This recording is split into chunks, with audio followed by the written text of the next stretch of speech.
Bismillahirrahmanirrahim. Assalamualaikum warahmatullahi wabarakatuh. Alhamdulillahirabbil alamin.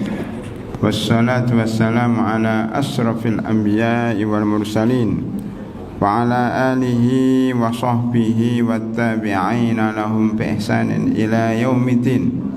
Allahumma inna nas'aluka ilman nafi'a wa rizqan thayyiba wa amalan mutaqabbala. Summa amma ba'd. Hadirin dan hadirat jamaah salat maghrib Masjid Al-Muhajirin Taman Permata Cikunir yang kami hormati, alhamdulillah pada malam hari ini kita kembali bersama-sama melaksanakan salat maghrib berjamaah. Mudah-mudahan Allah Subhanahu wa taala menerima segala amal ibadah kita. Amin ya rabbal alamin.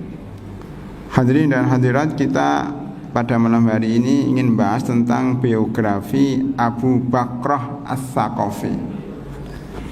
Kenapa sahabat ini kita sampaikan? Karena berhubungan dengan hadis yang ingin kita sampaikan nanti setelah biografi ini. Nama lengkapnya adalah Nufai bin Al-Harits. Nufai bin Harits, kunyahnya Abu Bakrah. Abu Bakrah ini biasanya kalau orang Abu Muhammad, Abu Umar, Abu Ahmad, Abu Aisyah, ya bapak daripada anak terbesarnya. Abu Qasim, Rasulullah sallallahu alaihi wasallam disebut dengan Abu Al-Qasim karena anaknya namanya Qasim. Ya. Dan seterusnya. Tapi di sini Abu Bakrah anaknya bukan Bakrah, ya. Anaknya bukan Bakrah. Nah, kita sebut Bakrah itu apa? Dia berasal dari suku Bani Thaqif dari Taif. Bani Thaqif ini berperang melawan Rasulullah SAW dalam perang Hunain. Ya. Nah, di sini disebut Abu Bakrah karena ia turun dari benteng Taif dengan sebuah bakrah, tali ember. Jadi bukan anaknya tali ember, ya, tapi dia karena turun dari benteng dengan tali ember saat kabur menuju Rasulullah SAW agar masuk Islam. Bagaimana ceritanya? Seperti Abu Hurairah. Abu Hurairah bapaknya Hurairah. Hurairah itu hir itu kucing. Hurairah kucing kecil. Jadi bapaknya kucing kecil. Maksudnya karena beliau suka ya dengan kucing kecil itu di mana-mana dia bawa, namanya Abu Hurairah. Kalau di sini Abu Bakrah karena dia turun dari benteng dengan ember atau tali ember. Pada waktu itu terjadi perang Hunain. Ya. Perang Hunain itu terdapat dalam surat Taubah ayat 26. Wa yauma Hunainin id a'jabatkum kasratukum falam tuhni ankum syai'a. Ya.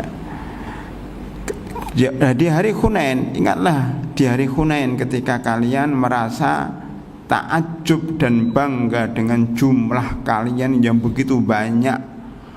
Waktu itu jumlah tentara umat Islam ya, 12.000 personil. 10.000 dibawa dari kota Madinah menuju Mekah untuk mengepung kota Mekah, dan terjadilah Fatku Mekah. Itu 10.000 pasukan dari para sahabat, dari Muhajirin, dari Ansar. Ansar itu dari Aus dan Khazraj. Ketika bisa membuka kota Mekah, maka penduduk Mekah kan dengan cara damai, penduduk Mekah masuk Islam di hari itu yang berjumlah 2.000. Itu terbanyak orang masuk Islam pada zaman Nabi Muhammad sallallahu alaihi wasallam. Sehari 2.000. Ya. Ini disebutkan di dalam surat An-Nasr, idza jaa nasrullahi wal fath wa ra'aitan nasa yadkhuluna fi dinillahi afwaja fasabbih bihamdi rabbika wastaghfir innahu kana tawwaba. Ya, ketika datang pertolongan Allah dan pembukaan kota Mekah, engkau melihat manusia berbondong-bondong masuk Islam, 2.000 satu hari. Jadi Mekah bertahun-tahun hanya berapa gelintir orang. Sebabnya apa? Sebab politik. Sebab politik. Politiknya bagaimana? Orang-orang Arab itu tidak mau berpindah ke agama baru kecuali dipastikan bahwa agama baru itu sudah benar. Untuk memastikan kebenaran agama baru itu diukur dengan standar materi, yaitu agama yang baru itu pasti akan ditolong oleh Allah, akan ditolong oleh Tuhannya, yaitu Allah Subhanahu wa taala. Pertolongan itu berbentuk kemenangan fisik, itu berupa kekuasaan. Maka umat Islam sekarang pada waktu mungkin kurang dipercaya oleh banyak orang karena nggak punya kekuasaan. Ya. Kalau punya kekuasaan yang baik, pemimpinnya jujur, pemimpinnya amanat, bisa memakmurkan bangsa, itu mungkin banyak orang yang berbondong-bondong masuk Islam. Tetapi kalau para pejabatnya yang muslim, korupsi, ya, berbohong, manipulasi dan seterusnya, maka Islam jadi kurang baik di mata non-muslim. Ya. Ini penting, Pak. Ya. Maka ketika Fatku Mekah terjadi dan kota Mekah yang merupakan ibu kota Jazirah Arab, dulu mereka mengatakan barang siapa yang menguasai kota Mekah dan memegang kunci Ka'bah, maka berarti mereka adalah pemimpin kami. Maka orang Quraisy selama ini menjadi pemimpin orang Arab karena menguasai kota Mekah dan memegang kunci Ka'bah. Maka Quraisy pemimpin Arab, disebutkan dalam surat Quraisy, ila fi Quraisyin ila fi rihlatasy syita'i wa sayf falyabudu rabb hadzal bait alladzi at'amahum min ju'in wa amanahum min khauf. Disebut suku Quraisy karena menjadi pemimpin bangsa Arab, dan Nabi Muhammad sallallahu alaihi wasallam termasuk bagian dari suku Quraisy, bukan jadi pemimpin Arab juga. Dan seluruh pemimpin pada zaman Khulafaur Rasyidin ada orang Quraisy. Dilanjutkan dengan Bani Umayyah selama 82 tahun dari suku Quraisy. Dilanjutkan pada Bani Abbasiyah selama 600 tahun dari Quraisy. Ya, kemudian dilanjutkan di Andalus juga dari suku Quraisy. Ya, Quraisy itu mulai mundur setelah runtuhnya Abbasiyah, diganti dengan Daulatul Mamalik, budak-budak yang berkuasa, yang kemudian juga mulai runtuh ketika diganti dengan Daulah Turkiyah, orang-orang Turki yang runtuh pada tahun 1924. Intinya ketika orang Islam bisa menguasai Mekah dan bisa menundukkan orang-orang Quraisy di situ, maka mereka pas suku-suku Arab di pedalaman mulai menyaksikan kebenaran Islam. Oh, berarti Islam itu benar, buktinya bisa menguasai Mekah. Mereka berbondong-bondong masuk Islam. Cuma masuk Islamnya baru kemarin, mu'allaf. Dia belum belajar ngaji, belum ikut kajian rutin ya setiap hari Ahad ya. Ya, jadi masuk Islam semangat doang. Makanya imannya lemah ketika berperang melawan Bani Sakif ya. Baninya sukunya Abu Bakar ini, mereka sombong, udah kami 12. Yang sombong itu 2000 orang yang baru masuk Islam tuh, Pak. Akhirnya kalah, Pak. Kalah. Ronde pertama kalah, mereka lari kocar-kacir. Tapi kemudian Allah menurunkan pertolongannya karena waktu itu ada Nabi Muhammad sallallahu alaihi wasallam, akhirnya menjadi menang. Menjadi menang. Berbalik dengan perang Uhud. Perang Uhud itu masa menang dulu. Karena rebutan ghanimah jadi kalah. Kalau dalam perang Hunain kalah dulu, kemudian mereka bertaubat menjadi menang. Lah setelah menang itu mereka merengsek ke Taif. Jadi Mekah ya ada Hunain, kemudian ada Taif ya. Bani Sakif itu salah satu suku di selatan kota Mekah. Ada suku ini besar namanya Hawazin. Ya, suku Hawazin, tapi suku besar semuanya. Lah ketika mereka terdesak, mereka masuk benteng Taif. Terdesak. Lah Abu Bakar dulu orang kafir, masuk di sini Bani Sakif. Ya. Karena tahu kaumnya akan kalah dan dia seorang budak ya, atau pembantu, bukan orang atasan. Dia kabur dari majikannya, yang mengambil kesempatan dalam kesempitan. Ya, dia kemudian melempar tali ember, dia turun dari benteng, curat begitu Pak. Ya, dalam film-film itu curat gitu. Turun langsung bergabung dengan tentara kaum muslimin. Ketika ditangkap oleh kaum muslimin, dia menyatakan saya masuk Islam. Akhirnya dia masuk Islam di depan Rasulullah Sallallahu Alaihi Wasallam, menjadi Muslim yang baik. Sejak itu dinamakan Abu Bakrah. Nah, kalau nama aslinya nggak dikenal Pak, kayak Abu Bakar Siddiq, nama aslinya ada yang nggak tahu. Nah, ini juga nama aslinya Nafi bin Haris, tapi terkenal dengan Abu Bakrah, bukan Abu Bakar. Ini Abu Bakrah pakai tak marbutah. Kalau Abu Bakar, kenapa disebut Abu Bakar? Apa anaknya Bakar? Enggak kan? Abu Bakar itu karena dia bakar apa Pak? Bakar Pak. Bakar itu dibakar ya. Bakar itu apa? Pada dirahmatullah. Ya. Bakar itu bercepat-cepat. Ya. Jadi yang satu namanya Abu, mana ini enggak? Yang satu namanya Abu Bakar.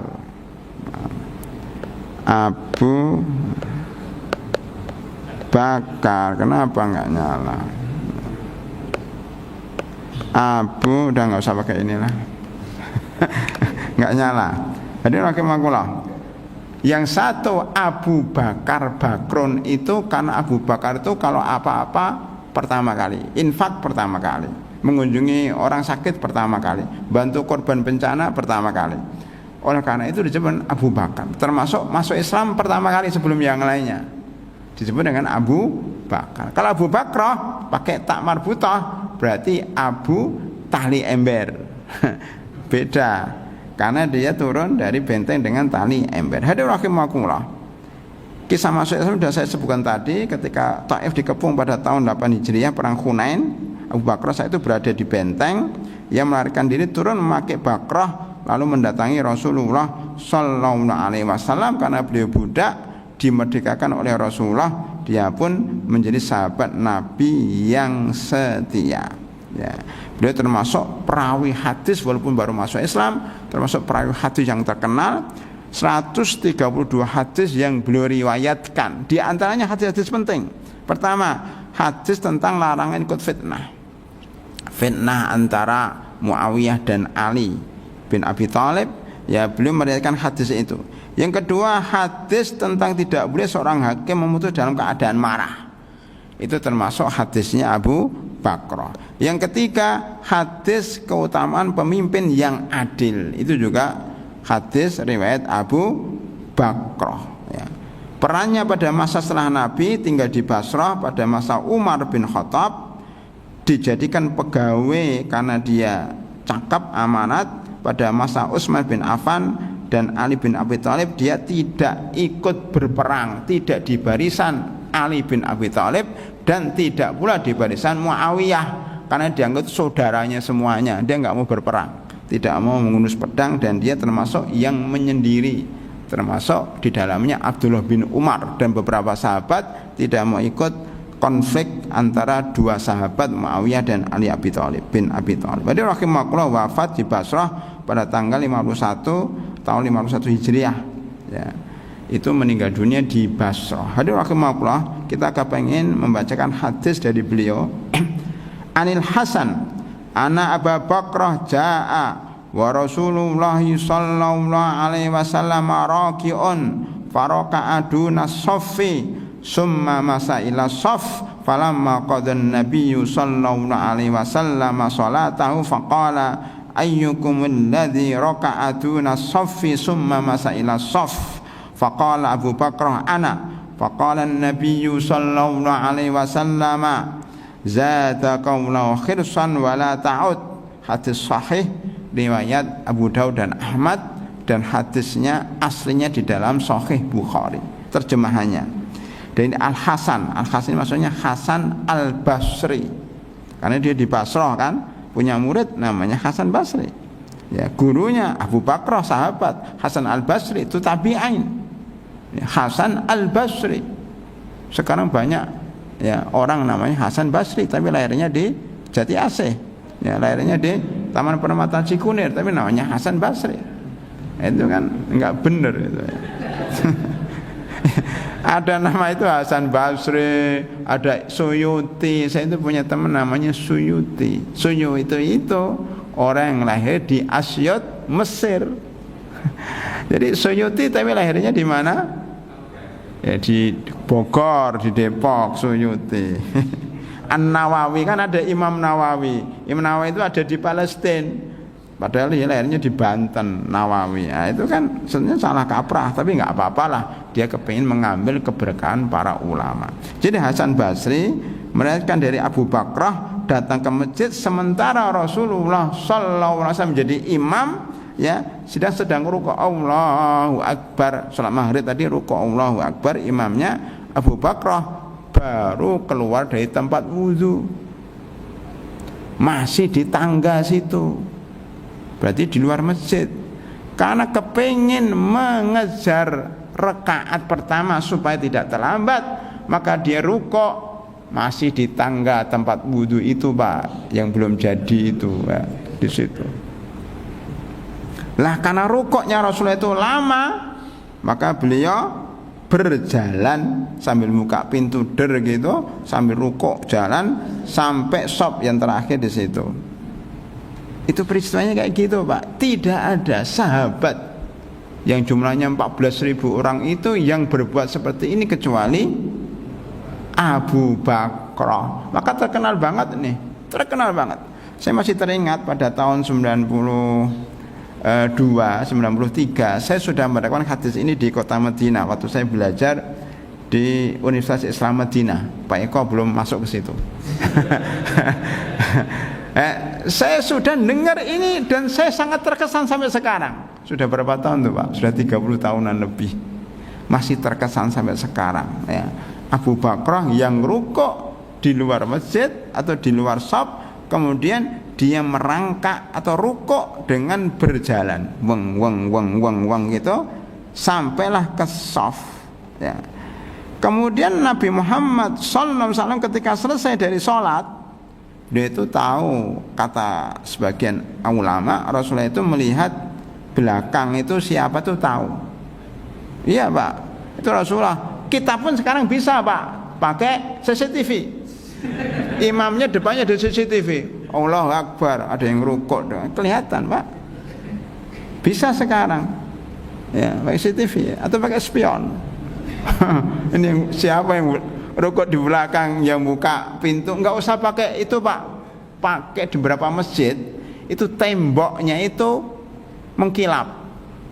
Bisa lihat, Pak. Kita di shop pertama tahu yang belakang siapa karena temboknya mengkilat. Ini nggak mengkilap. Mudah-mudahan nanti yang masjid baru mengkilap tuh. Sehingga yang rukuk di belakang kelihatan, yang terlambat kelihatan. Nah, gitu. Jadi Rasulullah bertanya pada maghrib, langsung pengumuman para hadirin, tadi siapa yang rukuk di belakang, ya.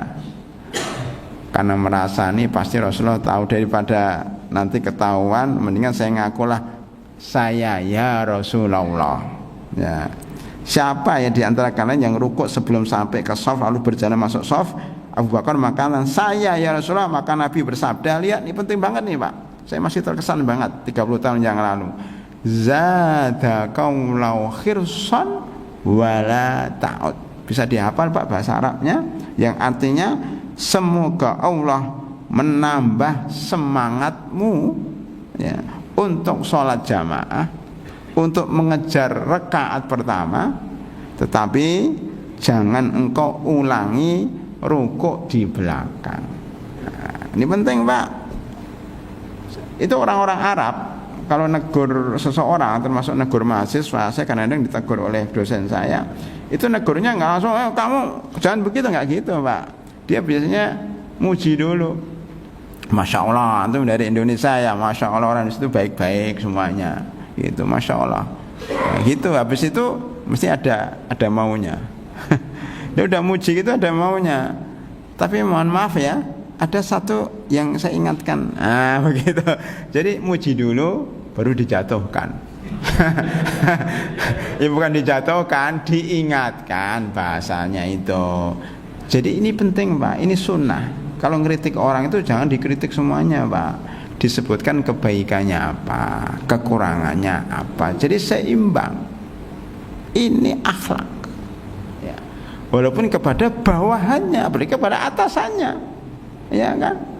Kepada atasannya, kepada pemimpin kita juga begitu. Ada kelebihannya, tapi ada kekurangannya. Bawahannya begitu kan.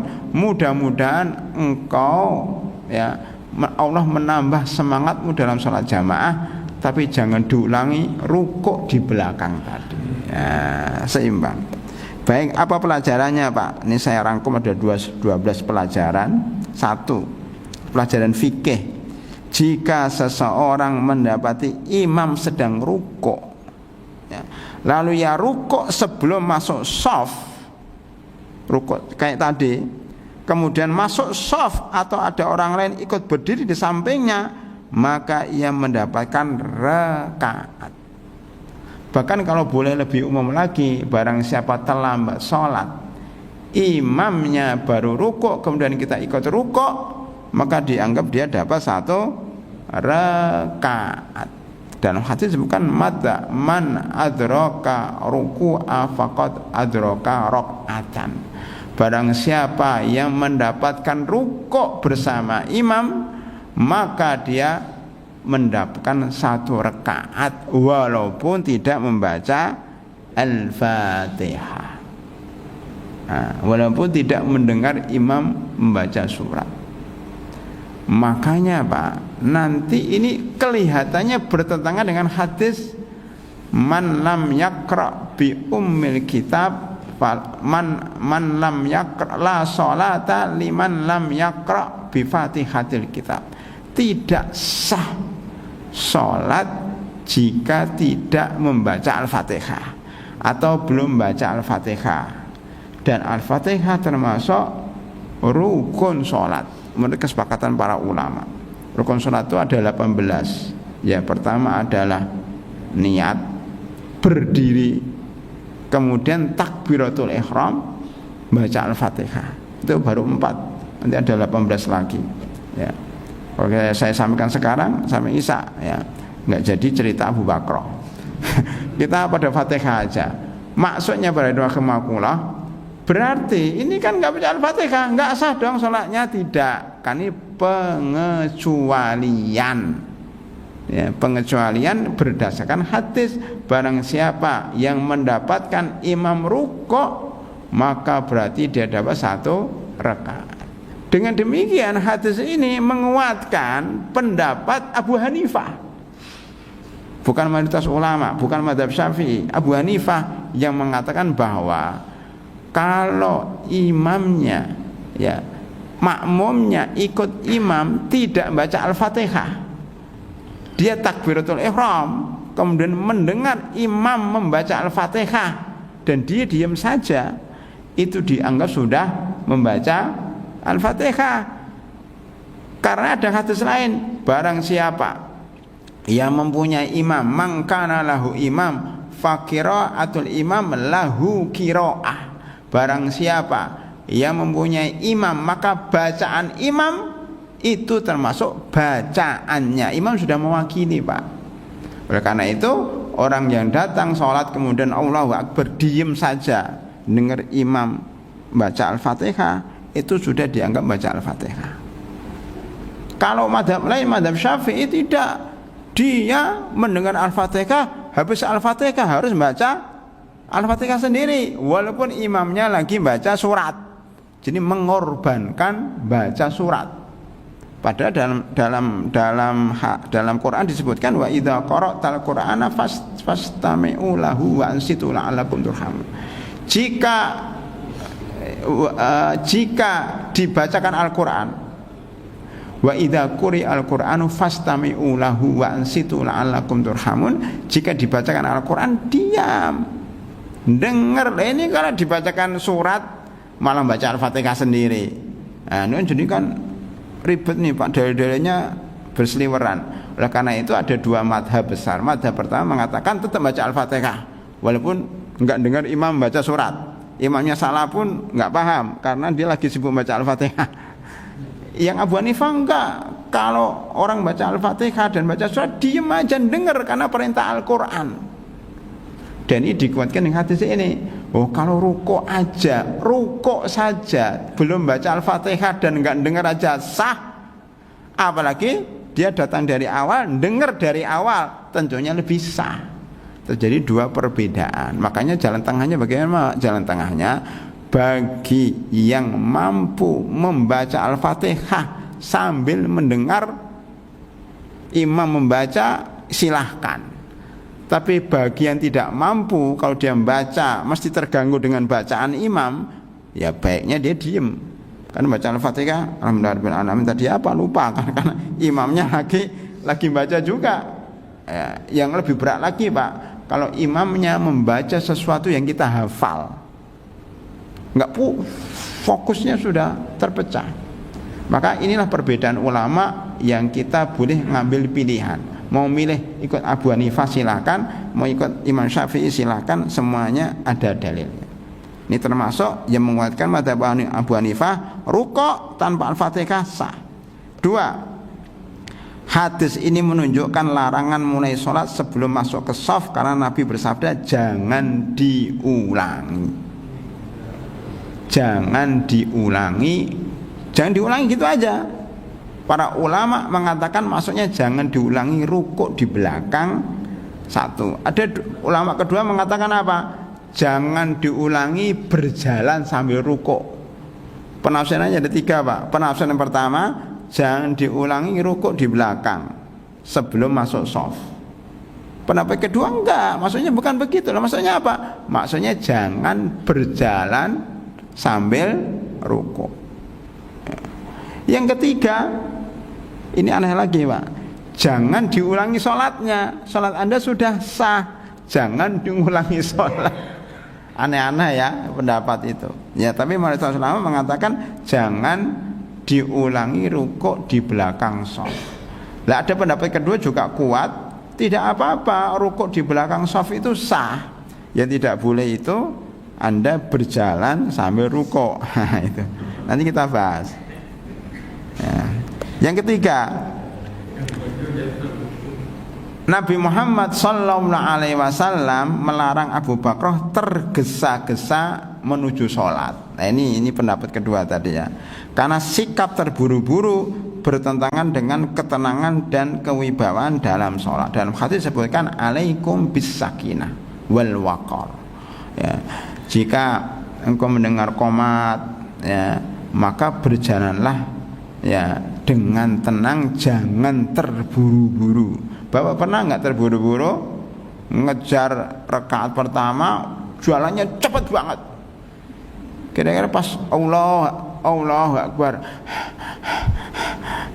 begitu kan? Alhamdulillahirobbilalamin, Ar-Rahmanir-Rahim. Karena apa? Terburu-buru. Pak kalau naik motor, wong menabrak orang, karena ngejar rakaat pertama. Ini dilarang oleh para ulama, jangan terburu-buru, karena dia mengatakan al-ajalatu minasyaitan, terburu-buru itu termasuk perbuatan setan, karena membahayakan diri sendiri kalau naik motor, naik mobil, dan membahayakan kesehatan, terengah-engah ya untuk menuju sholat, ada yang ngejar rakaat pertama. Tetapi yang menarik, madhab Malikiyah Pak, saya baca itu enggak apa-apa terburu-buru katanya. Kenapa? Karena mengejar rakaat pertama itu utama, nggak apa-apa terburu-buru, makruh nggak apa-apa, tapi kan dapat pahala rakaat pertama. Dia bilang gitu.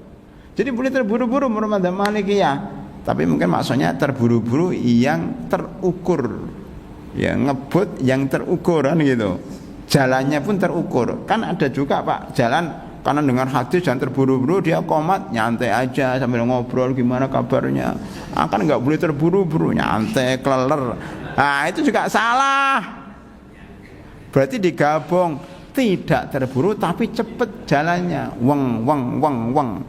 Lah jalan yang sehat itu para hadirin menurut para dokter itu bukan jalan nyantai sambil ngobrol. Kan banyak orang yang jalan pagi itu tapi sambil ngobrol, itu nggak ngefek. Jalan yang sehat menurut sunnah itu langkahnya lebar Pak, weng gitu, lebar kayak pasukan apa yang bawa bendera itu apa, paski bra. Itu langkahnya tegap, wok, kayak capek loh itu Pak. Tegap gitu dan cepet, wang kayak tentara lah kalau pas baris berbaris itu. Itu begitu, kata sunnahnya kayak gitu. Dan itu menyebabkan seluruh otot kita bergerak, ya, energinya keluar, ya, itu tenaga kita keluar, sehingga terjadi pencernaan yang sempurna, dan itu menyehatkan. Nah, jalan menyehatkan itu seperti itu, bukan jalan yang keleler. Nah, oleh karena itu boleh kita gabung. Kalau dengar qomat, ya jalannya cepat tapi terukur, tidak tergesa-gesa, tapi juga enggak keleler. Itu mungkin maksudnya seperti itu. Jadi rahimakumullah. Yang keempat, berjalan sedikit dalam sholat karena kebutuhan tidak membatalkan sholat. Nah, ini penting Pak. Para ulama menyebutkan bergerak dalam sholat itu ada dua. Bergerak untuk kepentingan sholat, dan itu dibolehkan bahkan dianjurkan. Bergerak bukan untuk kepentingan sholat, iseng gitu. Ya iseng itu yang nggak ada kepentingan, udah mau gerak aja. Seperti kalau orang di Arab, ya salah satu kekurangan mereka, kalau saya lihat kata ulamanya pun, kalau pakai kutroh itu, ya Pak Eko ya, itu kan, itu sibuk aja, tek,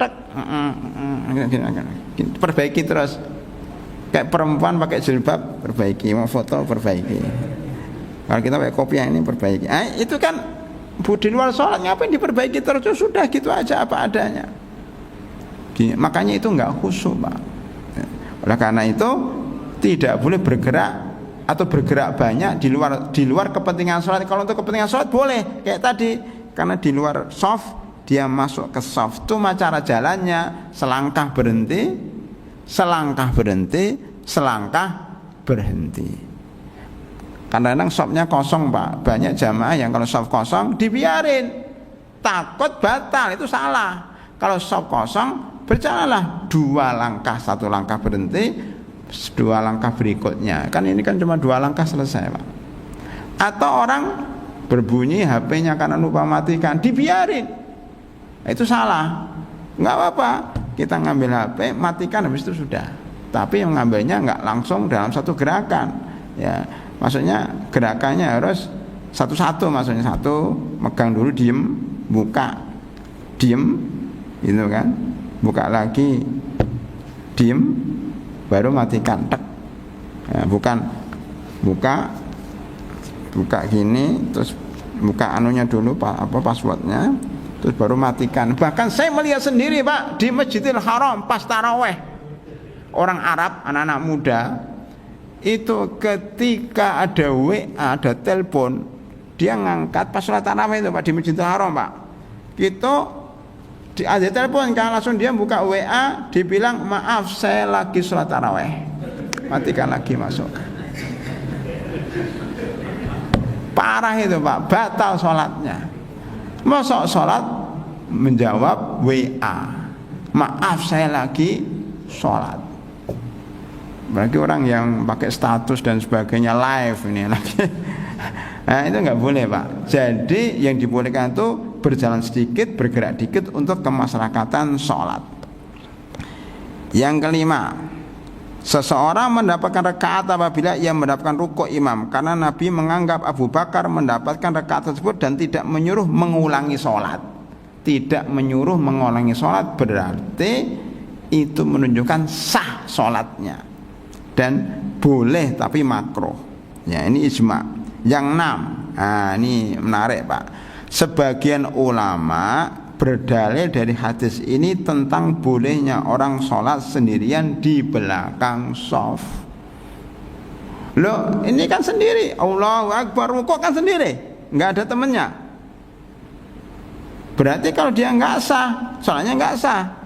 Tapi Rasulullah tidak menyuruh mengulangi, menunjukkan sholatnya sah walaupun dia berdiri atau rukuk sendiri di belakang. Kan ada hadis Ustaz, la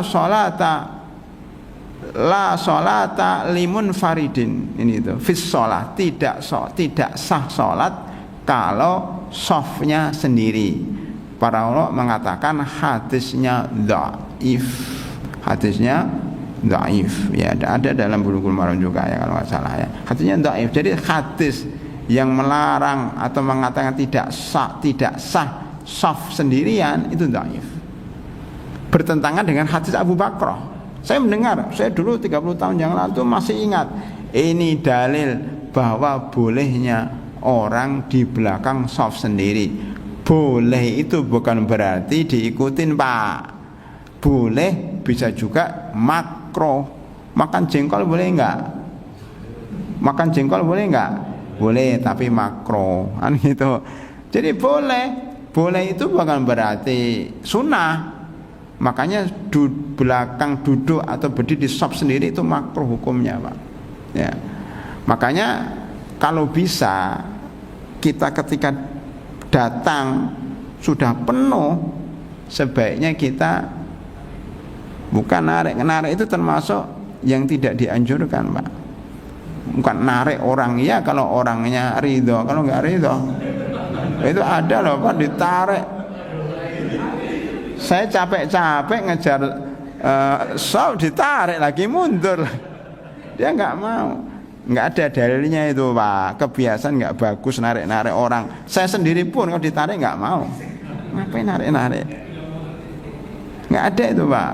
Ya. Lah terus gimana? Cari shaf yang renggang, Pak. Dicari itu. Ini agak renggang nih. Nah gitu.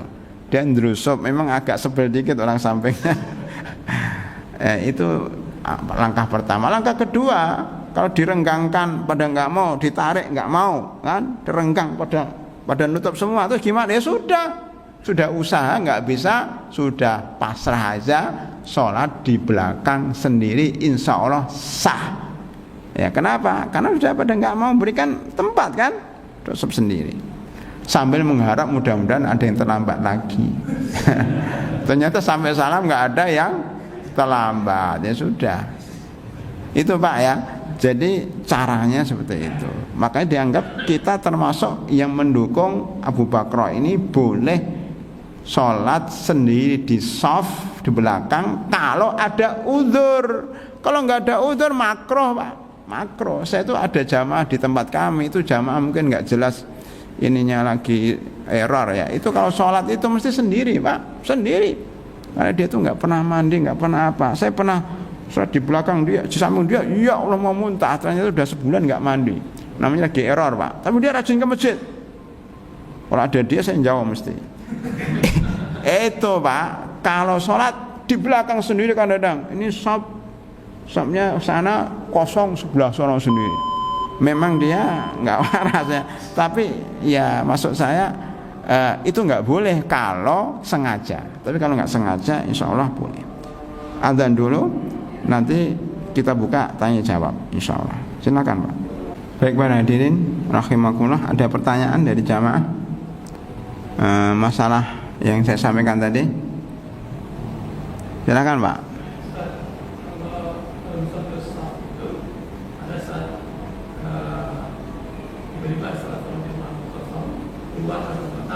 Ya. Nah, itu untuk mengisi ruang kosong yang sah berikutnya maju atau yang ada kiri-kiri bergeser. Baik, itu pilihan ya.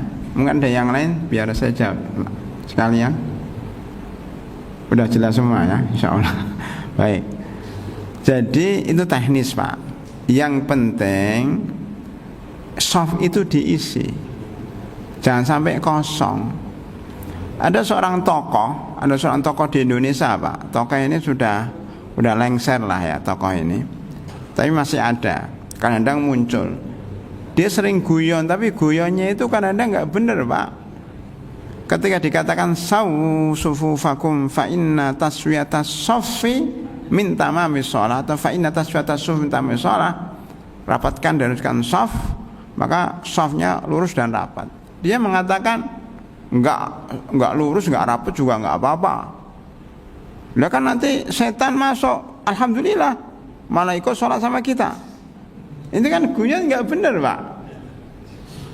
Setan itu ikut masuk di situ, dia enggak akan sholat, Pak. Mana setan ikut sholat, dia akan mengganggu kita. Dia ke masjid, iya. Ya, dan hadis disebutkan bahwa ketika setan di masjid dengar azan langsung kabur. Tadi langsung kabur tadi, padahal sebelumnya banyak tadi setan. Ketika azan kabur. Ketika azan selesai, dia datang lagi. Ikut sama kita gangguin lah, biar orang nggak fokus, orang macam-macam lah. Kan gitu. Lagi qomat, kabur lagi dia, Pak. Yang pertama kaburnya kencang sampai terkentut-kentut. Jadi bukan terkencing-kencing, salah. Lari terkencing-kencing itu salah, Pak. Yang benar lari terkentut-kentut itu hadisnya. Ya, lari terkentut-kentut. Tapi ketika qomat lari tapi nggak kentut. Karena qomat ini kan nggak sehebat azan ya. Dia cuma sekali, kalau azan kan 2 kali. Dia lari. Ketika qomat selesai, dia datang, Pak, ganggu kita. Jadi masuk shop itu ganggu kita. Oh, digelidik-gelidik, kemudian diingat-ingat tadi kuncinya di mana, ingat. Naruh dompetnya di mana, ingat. Sampai ini rakaat pertama lupa. Enggak khusyuk, melamun, itu gangguan setan. Jangan dikira setan ikut kita kemudian alhamdulillah ikut sholat, enggak ada itu. Guyonnya enggak tepat ya, enggak pada tempatnya. Makanya Pak, kalau bisa soft itu terus diisi supaya setan enggak goda. Isinya dengan cara apa? Gimana? Bukan yang kanan ke kiri, tergantung dia di arah mana dari imam. Kalau daerah sini berarti kan yang penting mendekat ke imam. Kan ada jamaah yang salah, Pak. Dia itu udah di sono, dia suruh ke sini enggak mau, malah kita disuruh ke sana ke tempat dia. Saya pernah debat sama orang. Kan sop belakang kosong, kita masuk pertama kali, dia justru di sana, Pak. Sini Mas, loh gimana? Ini kita di belakang imam dulu. Jadi dia itu kepengen kita bergabung sama dia. Saya bilang imamnya di sini di tengah, mulainya dari tengah, bukan dari pinggir. Makanya kalau sopnya kosong sebelah mana? Kalau dekat imam berarti orang yang jauh dari imam mendekat. Di sini berarti dari sana ke sini. Kalau sopnya kosong di sini, dia ke sini, begitu, Pak. Itu kalau dari samping. Daripada bingung kan, mendingan yang belakang maju. Jadi lebih baik yang belakang maju daripada tadi kanan kiri, mendingan dari belakang maju. Itu mendingan, tapi semuanya boleh. Itu, Pak, ya. Itu jawabannya. Nggak ada pertanyaan lagi, Pak. Kalau nggak ada pertanyaan, saya terus ya. Penjelasan diri seperti apa? Misalnya sah rapat itu relatif, kan? Kadang itu orang dirapatin, orang pernah marah kalau rapat ini terganggu banyak nasional. Iya. Dengan istilah setan masuk di antara sah penjara. Masa jarak dalam satu rambut sah? Kalau setan masuk aja kan, Ustaz. Iya. Nah, ini ada lagi. Jadi gini, Pak, kita kan kaki ini kan. Kalau kaki kok bisa ya? Tadi tulisan nggak bisa. Kalau gambar kaki bisa. Ini kan tumit. Ya. Jadi orang mengatakan ini kaki kan.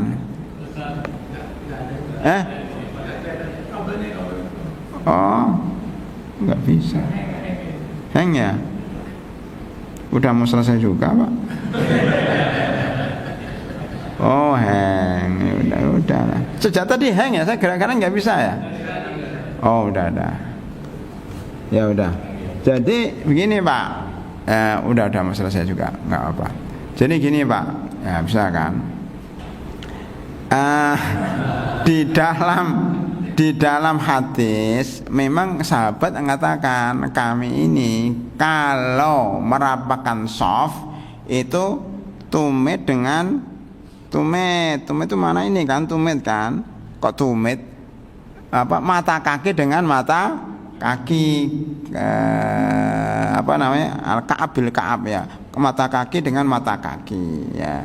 Kemudian bahu dengan bahu, al-mankib bil mankib, bahasanya begitu. Kami rapatkan begitu. Para ulama, dan saya dengar juga waktu saya sekolah di Madinah, syekhnya mengatakan maksudnya ada min babil mubalaghah.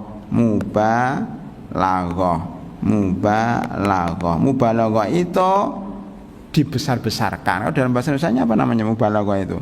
Jadi pokoknya digambarkan sesuatu yang besar. Jadi sebenarnya itu enggak begitu. Ya. artinya enggak, dan itu tidak realistis bahasanya itu. Sekarang Bapak coba, bisa enggak soft itu tumit ditempelkan dengan tumit, bisa enggak Pak? Kok tumit? Mata kaki ditempelkan dengan mata kaki temennya, bisa enggak? Coba nanti Isa dipraktekkan. Iya, bukan hanya marah, enggak bisa Pak. Kemudian apalagi pundak dengan pundak. Ya kalau orang yang sama-sama tinggi, kalau yang satu tinggi yang satu pendek, kayak saya ini nggak mungkin saya tumitnya orang lain, itu nggak mungkin.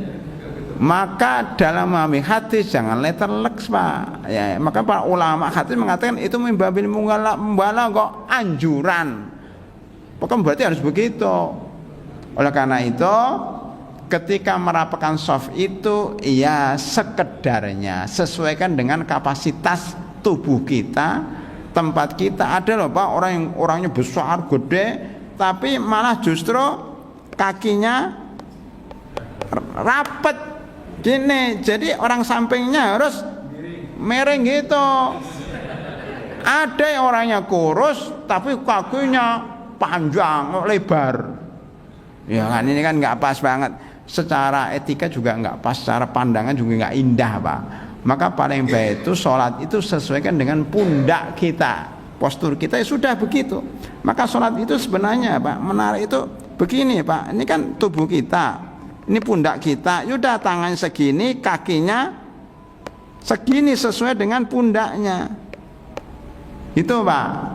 Jadi masing-masing dengan pundaknya, jadi rapi gitu sesuai dengan pundaknya. Ya, oleh karena itu pada dirahmatullah soft itu jangan terlalu renggang dan jangan terlalu rapat, namanya effort wa tafrid, ekstrim kanan terlalu rapat, ekstrim kiri terlalu longgar. Saya dulu dengan teman-teman ekstrim banget Pak, pokoknya ada sempit dikit langsung wuk, maju kamu maju, akhirnya saya maju nggak bisa. Allahu Akbar, kadang harus begini, pegel banget itu Pak.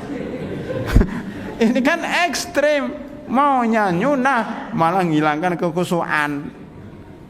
Maka setelah belajar itu, oh itu enggak begitu, akhirnya sudah kita pertengahan, tidak ekstrim kanan, tidak ekstrim kiri.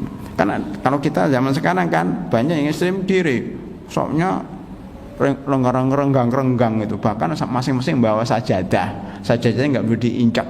Nah itu akhirnya sopnya renggang berdasarkan sajadah. Maka tidak dianjurkan bawa sajadah jika sajadahnya nggak mau diinjak oleh temannya, punya kerajaan sendiri ya. Oleh karena itu ya tetap pakai sajadah silahkan, tapi ya sopnya dirapatkan tanpa ekstrim, harus rapat banget.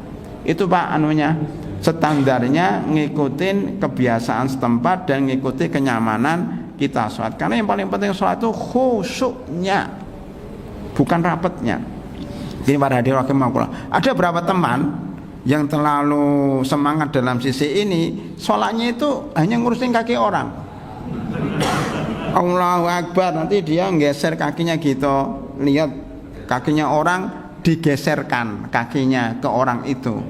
Coba Bapak kadang gitu Pak, ketika dia geserkan, ini orang kan nggak mau digeser, dia geser ke sana, dikejar Pak, diginikan. Kalau nemu orang gitu geser lagi Pak, dia kan begini terus, capek sendiri dia kan. Masa setiap sholat lihat kaki temennya, setiap sholat lihat kaki bawahnya. Jadi nggak tahu bacaan imam kayak apa, dia baca apa, yang diurusi kaki orang. Ini kesalahan ya enggak, yang terbiasa, salah kaprah bahasanya, salah kaprah. Yang penting khusyuknya itu boleh ya, tapi jangan sampai mengganggu kekhusyuan. Nanti kita bahas namanya hai'ah Pak, belum komat kan, namanya hai'ah. Jadi dalam fikih mazhab Syafi'i itu ada dua, pertama rukun, itu yang paling penting rukun, yang kedua sunnah, yang ketiga hai'ah. Hai'ah itu bahasanya aksesoris, aksesoris, tambahan. Kalau mobil ini mesin, yang penting itu mobil itu mesinnya, ya, tempat duduknya. Kalau sunnah itu spion, Kalau hay'a itu cat atau apalah yang aksesoris. Masa kita sholat ngurusin ini tapi mesinnya malah mati ya gitu. Nah, itu namanya orang tidak tahu prioritas. Ya kalau semuanya bagus, ada mesinnya, ada spionnya, ada aksesorisnya bagus. Tapi jangan sampai aksesoris mengalahkan mesin, jangan sampai hay'ah tingkat paling rendah mengalahkan rukun dan sunnah. Wallahu a'lam bishawab. Mudah-mudahan bermanfaat. Kita tutup dengan doa kafaratul majlis. Subhanakallahumma bihamdika asyhadu an la ilaha illa anta astaghfiruka wa atubu ilaik. Assalamualaikum warahmatullahi wabarakatuh.